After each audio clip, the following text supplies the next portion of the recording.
Argentina campeón del mundo. Argentina campeón del mundo. Argentina campeón del mundo.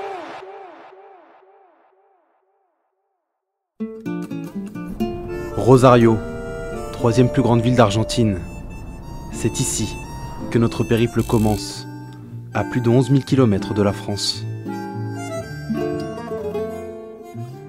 Autrefois distante vis-à-vis de Messi, la cité qu'il a vu grandir et y toucher ses premiers ballons le considère enfin, aujourd'hui, comme prophète en son pays. La star est partout, sur les murs de la ville, son visage, son numéro 10, comme pour rappeler qu'il n'est jamais bien loin. Nous sommes dans le quartier de la Bajada à Rosario, c'est ici que Lionel Messi a grandi et sur les murs de son quartier, différents hommages ont été rendus à l'Argentin champion du monde avec ce message: ça m'intéresse plus d'être une bonne personne que d'être le meilleur joueur du monde. À quelques pas d'ici, j'arrive dans un lieu qui respire encore le foot, l'histoire, les souvenirs. Voici au club de Grandoli, c'est ici que Messi a fait ses débuts. Il a joué quand il était enfant, ici. Il a joué 2 saisons. Il a touché ses premiers ballons sur ce terrain vague.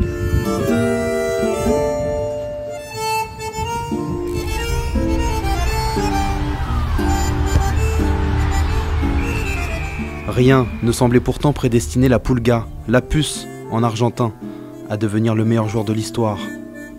À imiter aussi son idole, Diego Armando Maradona. Venu finir sa carrière à Rosario en 93 avec les Newell's Old Boys. 5 matchs seulement, mais tellement d'amour. Suffisant pour avoir une tribune à son nom et marquer les supporters de Newell's. Je retrouve un vieil ami et habitué du coin, Gaston Massa, ancien joueur de Newell's. C'est très simple, ici à Rosario, on a 50 000 personnes qui viennent au stade tous les week-ends, tu gagnes, tu perds, tu fais match nul. Et en dehors, il reste à peu près 10 000 personnes à l'extérieur tous les week-ends qui font la fête ici, à l'extérieur.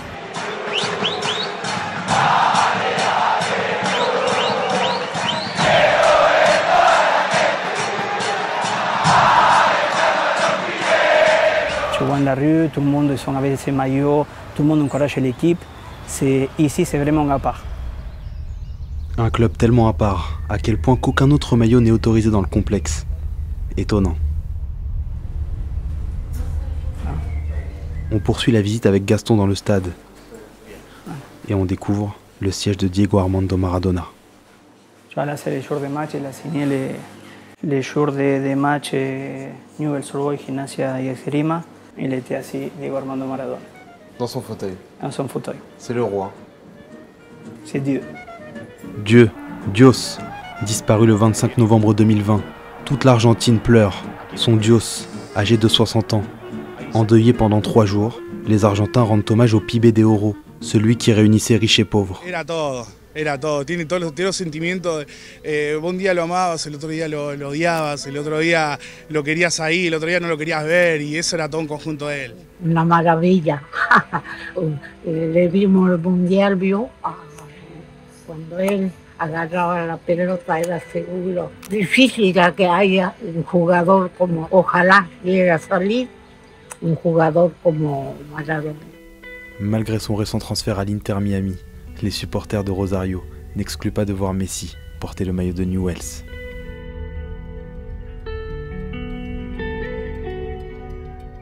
Mirá, que venga es el sueño de todo hincha de Newell's. De todo hincha de Newell's.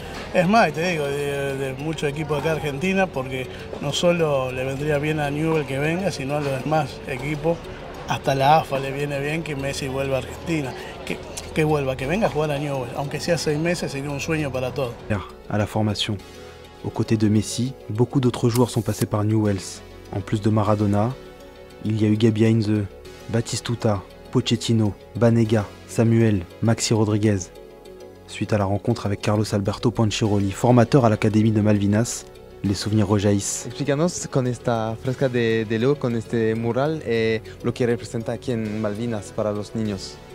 Bueno, Malvinas para Newell's y para los niños es el inicio de grandes jugadores. El máximo, Leo Messi.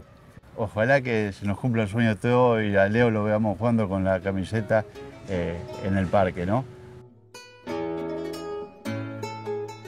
En attendant, après un bref passage devant la maison familiale de Lionel Messi, nous quittons Rosario pour Buenos Aires, la capitale du football.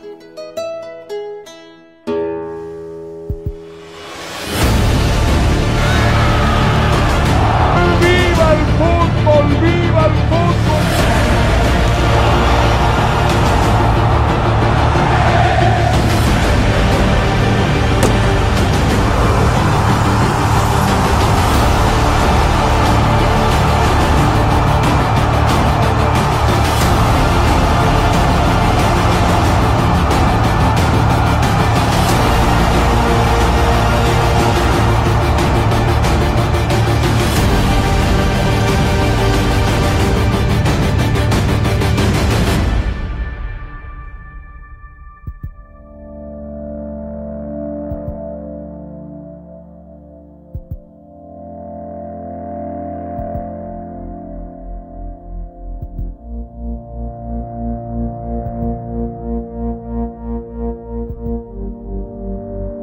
À Buenos Aires, on compte plus de 20 clubs professionnels.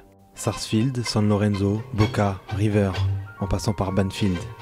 À chaque quartier son club.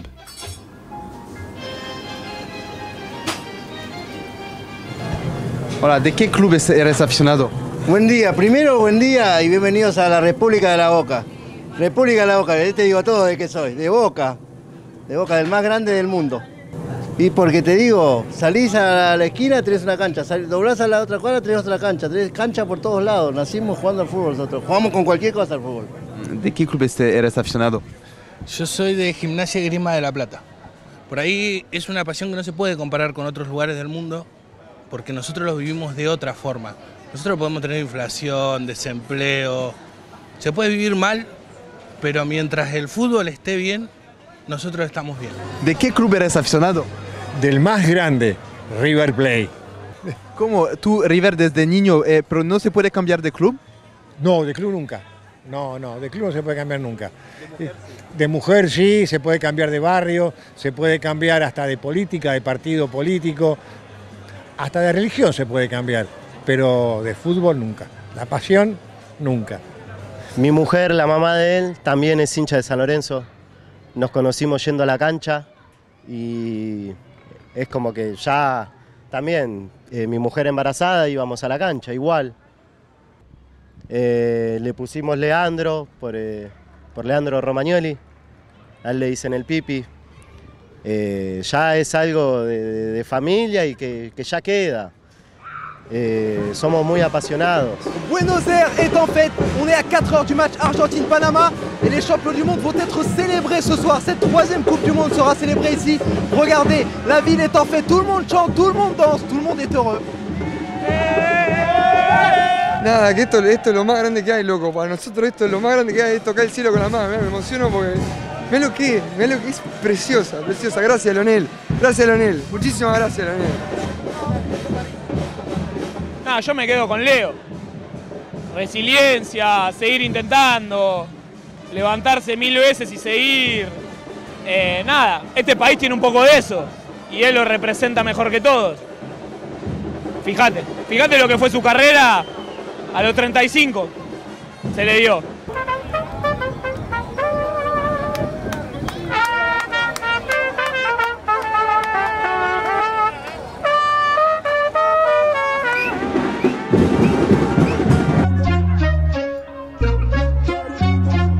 Et la suite de mon périple se poursuit à la Bombonera, club de Boca Juniors, avec l'ancien Marseillais, Dario Benedetto. Lo tengo en la piel. En Boca y en el fútbol en general, o sea, en el resto de los equipos vas a ver gente, bueno, en Marsella pasa también. No, jugadores no es normal. Hay muy pocos jugadores en el club que se tatúan su... De hecho hay.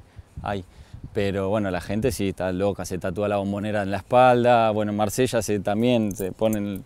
La gente la gente sabe que los domingos viene a la cancha de Boca. Se come su asado y a la tarde viene a la cancha. Sí, sí. Perfecto. Dari, ¿Qué? ¿dónde está el palco de Maradona? Palco Maradona, a ver, vení que te llevo para acá. Es ese, ¿no? El que está en los cuadros. Es el del medio, me parece. Creo que es ese.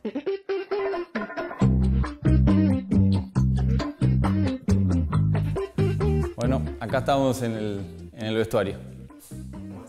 No es el vestuario del entrenamiento. O sea, es el vestuario de antes de salir a jugar un partido. Se empiezan a levantar uno al otro, empiezan los gritos y bueno, después bajamos todo ahí por el túnel y nos metemos ahí a la cancha ya. Y acá donde se viven distintas situaciones, felices, tristes, momentos de calentura, como decimos nosotros, de enojos, pero bueno, queda todo acá adentro.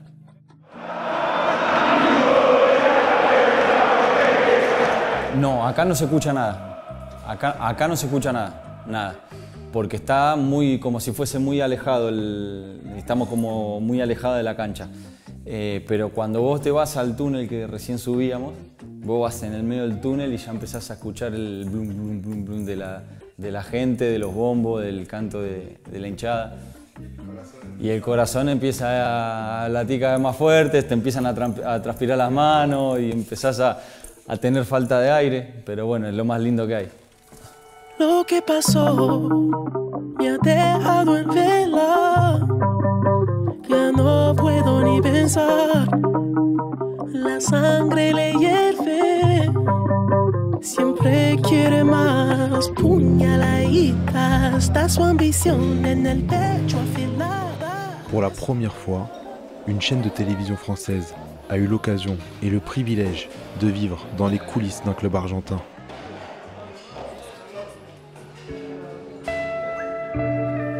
Ce club, c'est Defensa y Justicia, un club populaire qui a remporté la Copa Sudamericana en 2020.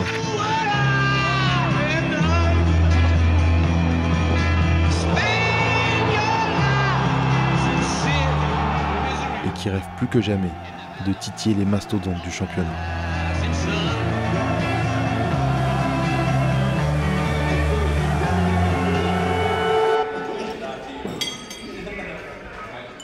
Nous prenons le petit déjeuner avec les joueurs.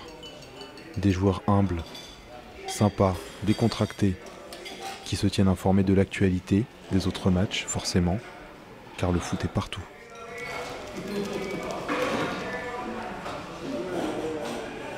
Au menu, des fruits, féculents et des sandwichs, tout ce qu'il faut pour être en forme.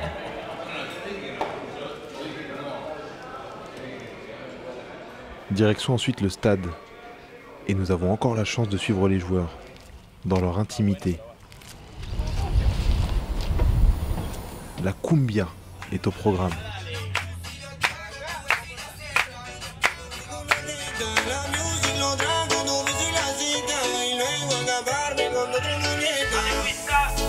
Mami, date la vuelta, si te tienta no lo quiero ocultar, por la plata no hay problema, me podemos gastar.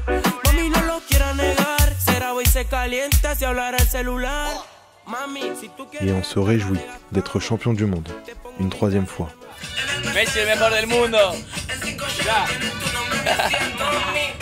¿Un mensaje para Francia? Un mensaje. Que lo banquen hasta la muerte, que es el mejor de todos.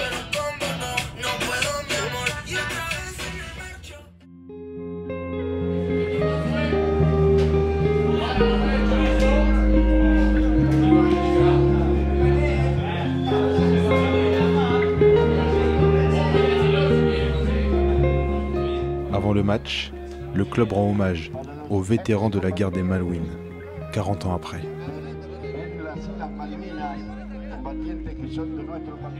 L'Argentine n'a pas oublié.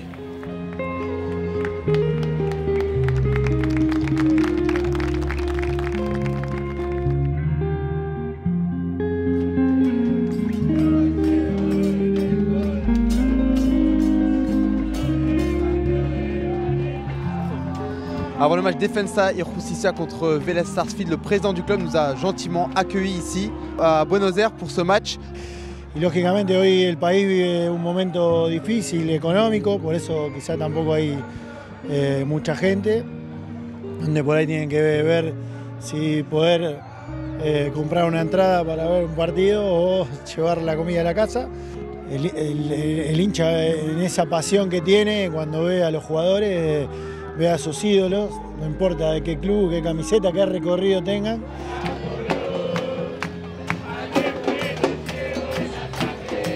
Dans les tribunes de ce stade, on croise tout type de gens.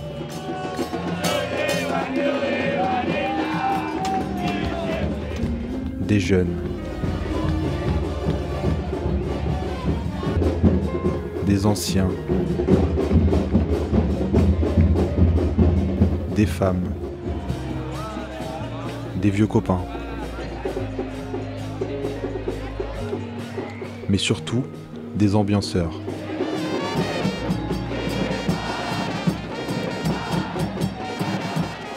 Tout le monde fait la fête, tous. Sauf certains, décidément très concentrés.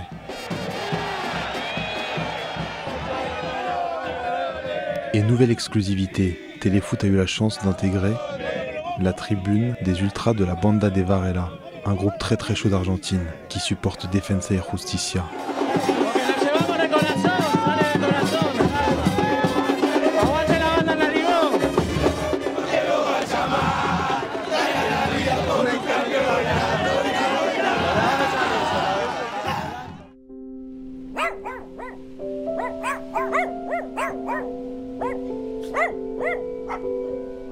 Nous quittons la Bombonera et nous nous rendons au stade Diego Armando Maradona, accompagnés de quelques supporters d'Independiente qui nous racontent leur histoire, leur vie, leur passion pour ce club. Independiente, le troisième plus grand club de Buenos Aires, derrière River et Boca. Ahí dice, mi abuelo, mi madre, yo, mis hijos y ahora mis nietos. Todos somos de Independiente. Mirá. No podría ser otro club. Siempre Independiente o no tendría club directamente. Ce supporter, Alejandro, m'aura accompagné jusqu'à l'entrée du stade pour me raconter comment il est devenu supporter d'Independiente.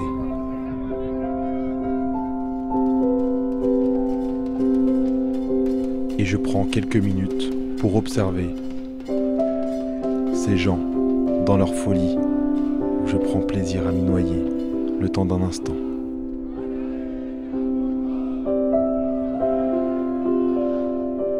D'innombrables vies au destin différent, mais liées chaque week-end où on cherche à y oublier nos soucis du quotidien.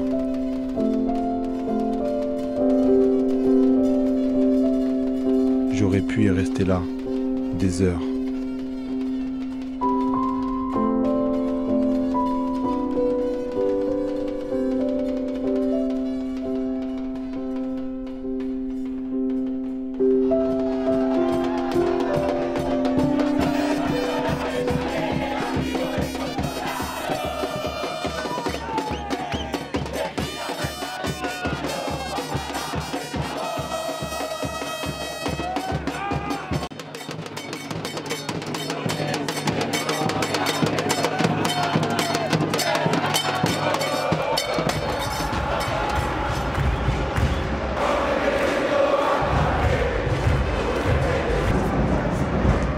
Il y avait un peu de pression en tribune, forcément, c'est un match de Coupe d'Argentine.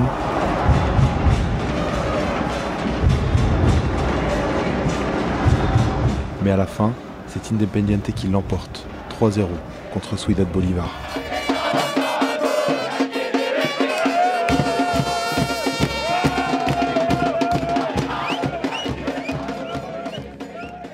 Vivre le sacre de l'Argentine au Qatar aura été un moment douloureux.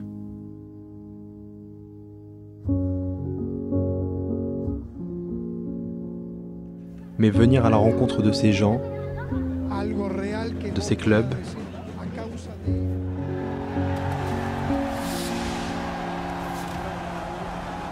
aurait été peut-être notre plus belle expérience professionnelle.